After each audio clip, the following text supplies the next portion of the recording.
क्षम्यूणवर्धमानं परमपाणं जिणं त्रिशुद्धेन वोच्छामि रयणसारं सायारण्यार्थं मीणम्।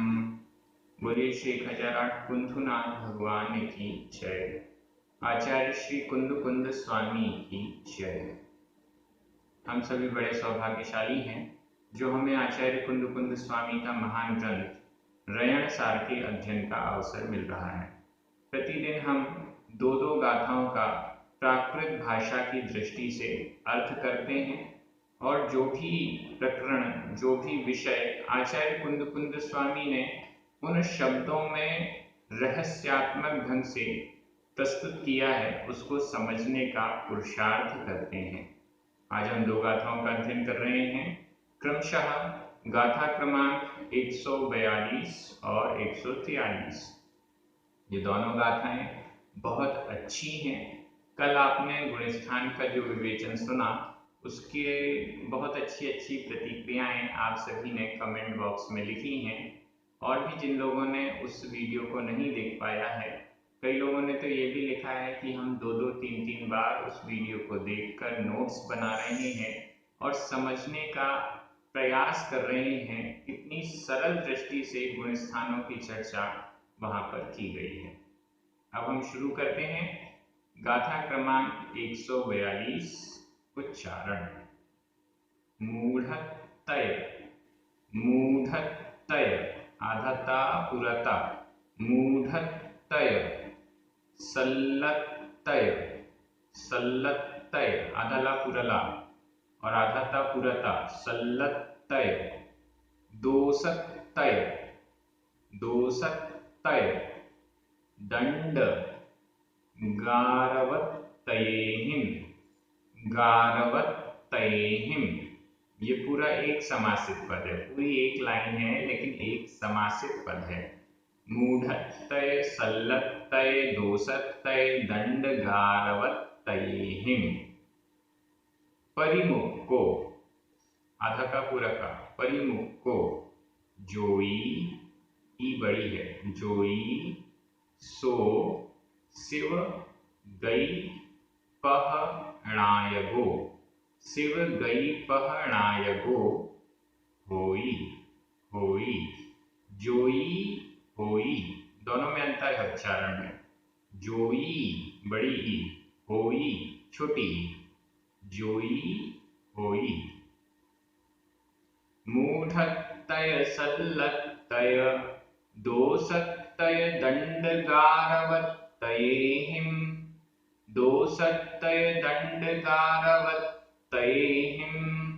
परिमुख को जोई सो, परिमुख को जोई सो शिव गई पहणायगो होई, शिव गई पहणायगो होई। बहुत अच्छी बड़ी सिंपल गाथा है।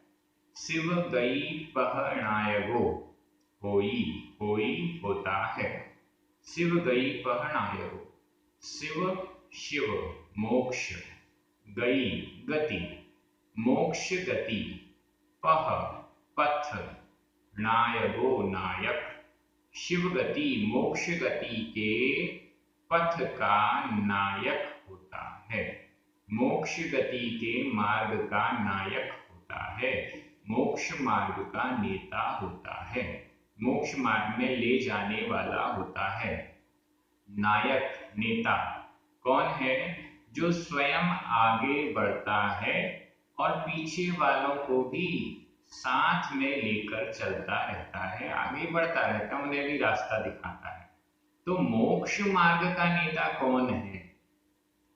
यहाँ पर उनके विशेषण प्रस्तुत किए जा रहे हैं। सो, सो यानी वह, जोई, जोई योगी, सो जोई वह योगी, शिव गई पहणायगो शिव गति पथ का नायक है, होई होता है। यहाँ होई यह वर्तमान काल अन्य पुरुष एक वचन का क्रिया रूप है, होई होता है। कौन होता है मोक्ष मार्ग का नेता? यहाँ पर बहुत सरल तरीके से बताया। मूढ़त्तय सल्लत्तय दोषत्तय दंडगारवत्तयेहिं परिमुक्को। गारवत्तयेहिं, यहाँ हिम लास्ट में तृतीया विभक्ति का बहुवचन है। इनसे परिमुक्को, परिमुक्त रहित, इनसे परिमुक्को, इनसे रहित, इनसे परिमुक्त, सो जोई वह जोगी, वह योगी, वह साधु शिवगति पथ का नायक होता है। परिमुक्को, परिमुक्त रहित या छूटा हुआ, यह परिमुक्को भूतकालिक कृदंत का अनियमित प्रयोग है। और गारवत्तयेहिं ये पूरे समासित पद है, तृतीय विभक्ति का बहुवचन है। जोई, सो, शिव गई पह नायको, इन तीनों में ही प्रथमा विभक्ति का एक वचन है। किनसे मुक्त है? मूढ़त्तय, तय, तय का मतलब है त्रय, मूढ़त्रय, त्रय यानी तीन, तीन मूर्ताओं से परिमुक्को परिमुक्त है।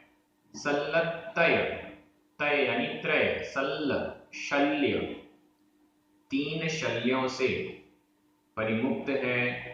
दोषत्तय, तय त्रय, दोष, तीन दोषों से परिमुक्को परिमुक्त है, रहित है।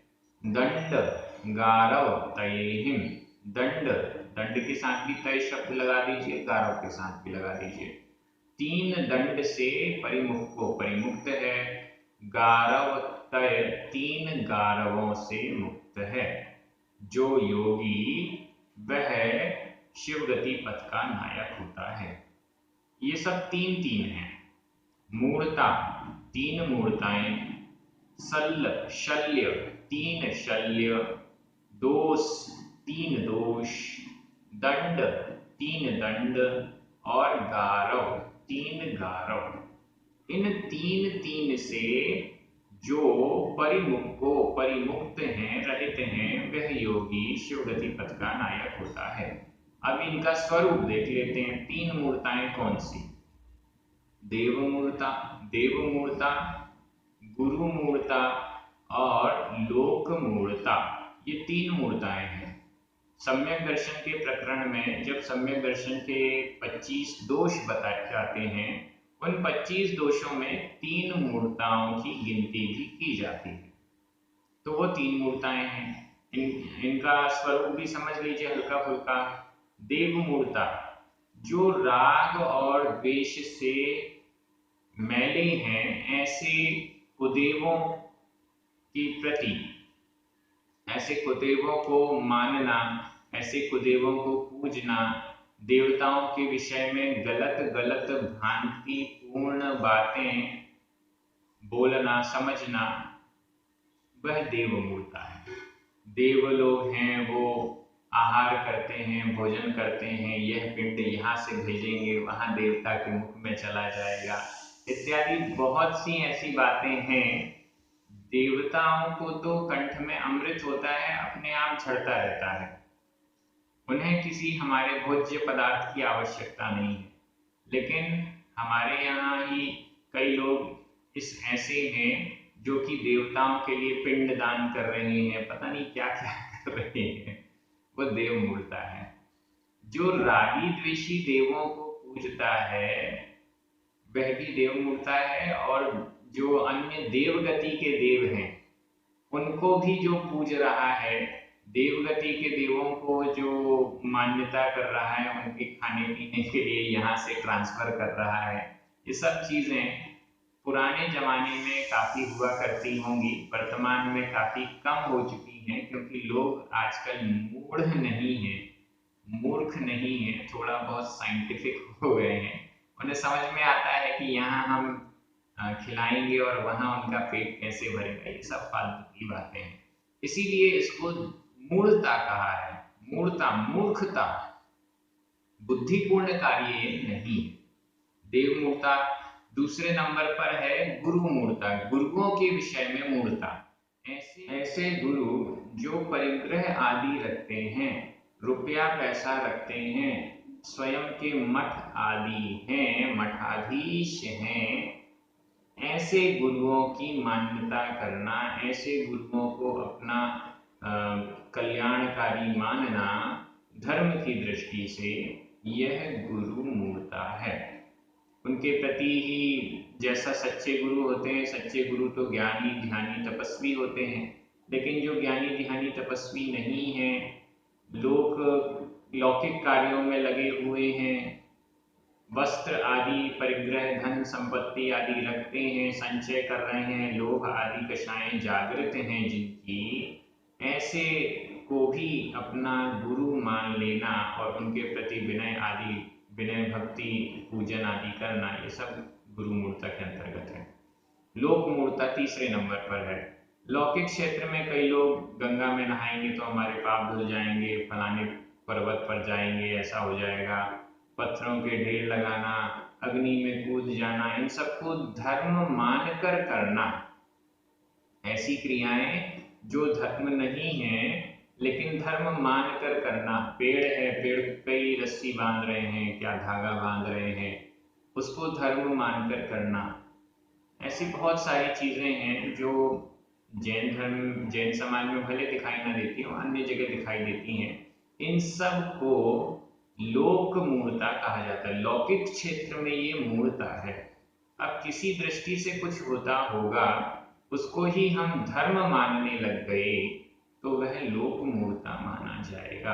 फलाना पर्वत है, फलाना पेड़ है, उस पेड़ पर जो चढ़ जाएगा वो सीधे मोक्ष जाएगा, वो सीधे स्वर्ग जाएगा, ये सब लोक मूर्ता है। ऐसा हमें समझना चाहिए, इनसे बचना चाहिए। मुनिराज तो इनसे बचते ही हैं, सम्यक दृष्टि भी इनसे बचता है। सल्लतय, तीन शल्य, तीन शल्य, माया शल्य, मिथ्या शल्य और निदान शल्य। इसकी चर्चा पहले भी आ चुकी है। शल्य का मतलब होता है कांटा, जो कांटे के समान हमेशा हमें चुभता रहे। जब तक वो कांटा नहीं निकाला जाता तब तक हमारा ध्यान उस कांटे पर ही रहता है। वैसे ही माया शल्य, मिथ्या शल्य और निदान शल्य, मैं तो जो व्रतों को धारण कर रहा हूँ दिखावे के लिए कर रहा हूँ, दूसरे देख रहे हैं इसलिए कर रहा हूँ, मायाचारी पूर्वक कर रहा हूँ, अब सही भी कर रहे हैं तो भी वह छल कपट हमेशा हमारे दिमाग में बना रहता है, यह माया शल्य है। मिथ्या शल्य, सच्चे देवशास्त्र गुरु के प्रति श्रद्धा नहीं है, सही ज्ञान नहीं है, सही आचरण नहीं है, उसके साथ में जो व्रतों का आचरण किया जा रहा है वो मिथ्या शल्य है। सही श्रद्धा के बिना वो मिथ्या शल्य है। और तीसरे नंबर पर है निदान शल्य। मैं जो भी ये कार्य कर रहा हूं इसका फल मुझे ऐसे भोगों की प्राप्ति हो, भोगों की आकांक्षा के साथ जो व्रताचरण आदि किया जाता है वह निदान शल्य है। अगले भाव में मुझे स्वर्ग मिले, अगले भाव में मैं इंद्र बनूं, अगले भाव में चक्रवर्ती बनूं, मेरी भी बहुत बड़ी सेना हो, मैं राजा बनूं, ऐसा विषय भोगों की दृष्टि से कामना रखते हुए व्रताचरण, यह निदान शल्य है, बिल्कुल भी हमें नहीं करना चाहिए। ये तीन शल्य हैं, इन तीन शल्यों से बचना चाहिए। पहले भी प्रकरण आ चुका है, व्रती लोग इन तीनों प्रकार की शल्यों से रहित होते हैं। सम्यक दृष्टि जीव भी इन शल्यों से सहित नहीं होना चाहिए, नहीं होता है, ऐसा हम समझ सकते हैं। शल्य हो गई। दोषतय, तीन दोष, तीन दोष हैं राग, द्वेष और मोह, ये तीन दोष हैं। राग द्वेष मोह के बारे में तो आप बहुत अच्छे से जानते हैं, सभी करते रहते हैं। दंडतय, तीन दंड, तीन दंड मन वचन और काय, इनकी दुष्प्रवृत्ति को दंड कहते हैं। मन की दुष्प्रवृत्ति, वचन की दुष्प्रवृत्ति और काय शरीर की दुष्प्रवृत्ति, इन तीनों की दुष्प्रवृत्ति को दंड कहा जाता है। गारव तयहिम, तीन गारव, गारव, तीन गारव, गारव का अर्थ होता है घमंड, तीन प्रकार के घमंड या मद, रस गारव, रिद्धि गारव और साध गारव। रस गारव को कई जगह शब्द गारव भी कहा है। तो ये तीन हो गए, रस गारव, रिद्धि गारव और साध गारव। रस गारव का मतलब है या शब्द गारव का मतलब है जो शब्द आदि उच्चारण कर रहे हैं उसके प्रति घमंड होना, मेरा उच्चारण बहुत अच्छा है, मैं शास्त्र स्वाध्याय करता हूँ, मैं एक एक शब्द का सही उच्चारण करता हूँ, तो ऐसा घमंड होना नॉर्मल स्वाभाविक है, वो बातें अलग हुई, अपनी विशेषता बता रहे हैं वो बात अलग हुई, लेकिन घमंड होना मेरे जैसा उच्चारण तो कोई कर ही नहीं सकता, बाकी सब तो बहुत छोटे हैं, मैं बहुत बड़ा हूँ, ऐसा घमंड है, वो गारव है। सात गारव, 10 गारव, शब्द गारव जिसे कहा गया है। दूसरे नंबर पर है रिद्धि गारव, मेरे शिष्य ऐसे हैं, मेरी जो मेरे पास जो वस्तुएं हैं वो इतनी अच्छी हैं, क्योंकि यहाँ मुनियों की चर्चा है, मुनियों की दृष्टि से मेरा कमंडल सबसे अच्छा, मेरी पिछी सबसे अच्छी, मैं जिस पार्टी पर बैठा हूँ वो इस क्वालिटी का है, ये सब चीजें, छोटी छोटी चीजें, इन पर ही घमंड करना। मेरा बड़ा विशाल संघ है, मेरा संघ मेरी बातें बहुत अच्छे से मानता है, मैं इन सबका गुरु हूँ, मेरी शिष्य मंडली बहुत बड़ी है, इन बातों पर घमंड करना यह रिद्धि गारव है मुनियों की दृष्टि से। अगर हम शाक्यों की दृष्टि से बात करें तो 8 प्रकार के मत बताए गए हैं, उनकी चर्चा तत्न करंडक शावकाचार आदि ग्रंथों में है। जब हमने बारसानुपेक्षा ग्रंथ पढ़ा था तब उसकी चर्चा आई थी। और तीसरे नंबर पर है सात गारव। सात गारव का मतलब होता है, सात से अर्थ है साता वेदनीय, साता सुख साता, सुख साता पर घमंड करना। मेरा मेरा भोजन तो बहुत अच्छा होता है, बढ़िया भोजन हुआ है, बड़ा सुख साता है, उस पर ही घमंड करना। हमारी व्यवस्थाएं तो बहुत अच्छी चल रही हैं, बढ़िया सुख सुविधा के साथ जीवन व्यतीत हो रहा है, उस पर ही घमंड करना, ये सात गारव कहलाता है। ये 3 प्रकार के गारव, 3 प्रकार के घमंड हैं। इनसे जो परिमुक्त है, छूटा हुआ है, वह योगी शिव गति पथ का नायक होता है। बहुत अच्छी गाथा है, और अगली गाथा भी इससे जुड़ी हुई बहुत अच्छी और सरल है। आज का जो प्रश्न है वो ये है कि आपको ये लिखना है, वैसे तो 3 मूर्ताएं, हमारे अंदर ऐसी कोई मूर्ता नहीं होनी चाहिए, फिर भी आपको क्या लगता है कि पहले यह वाली मूर्ता हम करते थे, जो शास्त्र स्वाध्याय करने के बाद हमने जाना कि ये गलत है और इसको छोड़ दिया। ऐसी 1 या 2 मूर्ताएं जो भी आपके ध्यान में आ रही हैं, जो पहले गलतियां की जाती थी मूर्ता के रूप में, वो आपने छोड़ दी हैं, उनका आप उल्लेख कमेंट बॉक्स में जरूर करें, जरूर लिखें, क्योंकि सबको पता चलना चाहिए कि ये गलत बात थी जो हम पहले करते थे और अब हमने सुधार ली है। इससे सबको प्रेरणा मिलेगी और वो भी गलत चीजें, गलत धारणाएं छोड़ने का प्रयास करेंगे। अगली गाथा में चलते हैं। गाथा क्रमांक 143, उच्चारण। रैणतय, रैणतय, आधता पुरता, रैणतय, कर्णतय, कर्णतय, जोगतय, जोगतय, गुत्तितय, गुत्तितय। अब यहाँ गुत्ति आधता पुरता और उसके बाद तय, दोनों में आधता पुरता, गुत्तितय। विशुद्धेहिम, ये पूरा एक समासित पद है। रैणतय, कर्णतय, जोगतय, गुत्तितय, विशुद्धेहिम। रैणतय, कर्णतय, जोगतय, गुत्तितय, विशुद्धेहिम। संजुत्तो, संजुत्तो, जोई, सो, शिव, गई, पह, णायगो, शिव गई पहणायगो होई। रैणतय, कर्णतय, रैणतय, कर्णतय, जोगतय, गुत्तितय, विशुद्धेहिम। जोगतय, गुत्तितय, विशुद्धेहिम।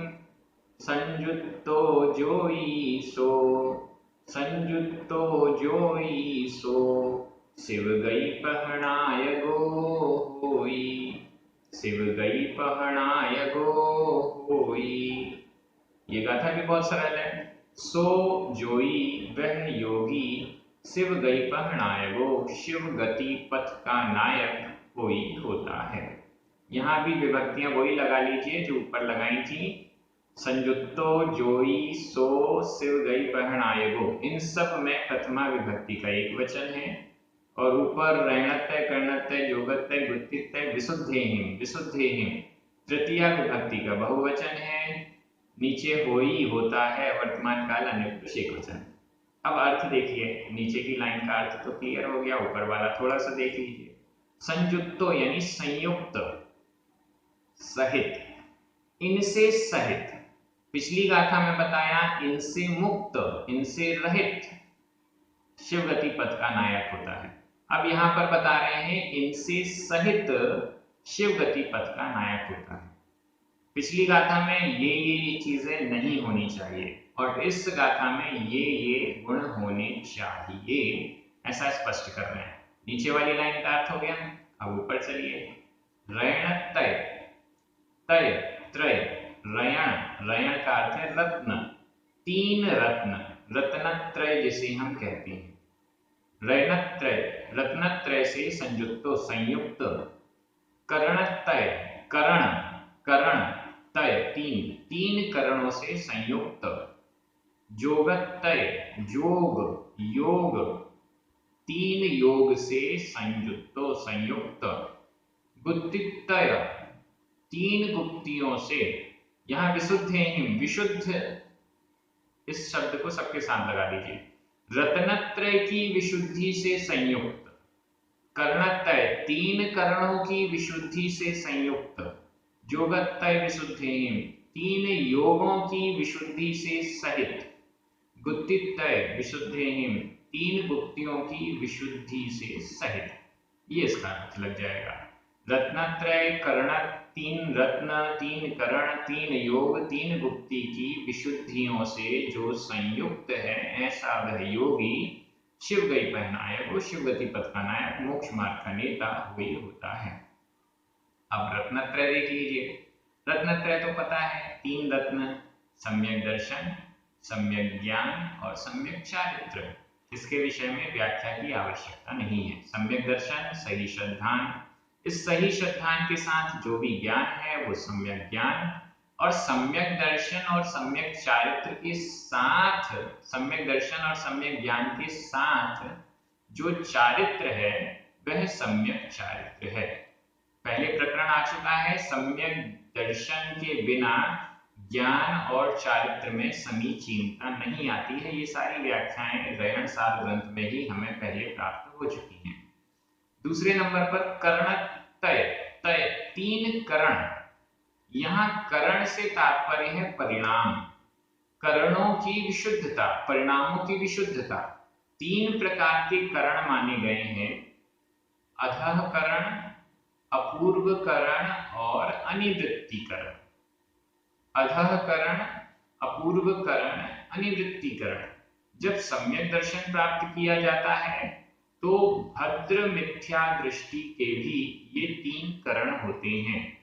और जब उपशम श्रेणी और छपक श्रेणी चढ़ी जाती है, जिसकी चर्चा कल हमने की थी गुण स्थानों में, जब उपशम श्रेणी और छपक श्रेणी चढ़ी जाती है तब भी ये तीन करण होते हैं।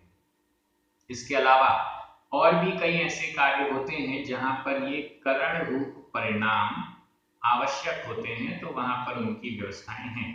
अधः करण, अपूर्व करण और अनिवृत्तिकरण, ये तीन परिणाम हैं। इसमें आप ये समझ लीजिए अच्छे अच्छे परिणाम, अधः करण में जैसे परिणाम है उससे अच्छे परिणाम अपूर्व करण में, और उससे भी अच्छे परिणाम अनिवृत्तिकरण में, उससे भी अधिक विशुद्धता अनिवृत्तिकरण में। विशुद्धता का, परिणामों की विशुद्धता का बढ़ते जाना, ये तीन अलग अलग स्टेज हैं। इसमें अलग अलग कार्य भी होते हैं।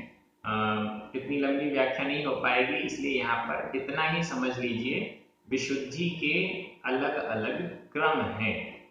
अधः करण सबसे निचली अवस्था की विशुद्धि, अपूर्व करण इससे अधिक ऐसी पहले नहीं हुई है विशुद्धि वैसी विशुद्धि, अपूर्वकरण और अनिवृत्तीकरण, जो विशुद्धि इस टॉप लेवल पर पहुंच गई है जिससे जिस कर्म को नाश करने या उपशम करने की बात है वो एकदम टॉप लेवल पर कार्य हो चुका है। इस दृष्टि से अनिवृत्तीकरण, ये तीन अलग अलग करण परिणाम हो गए।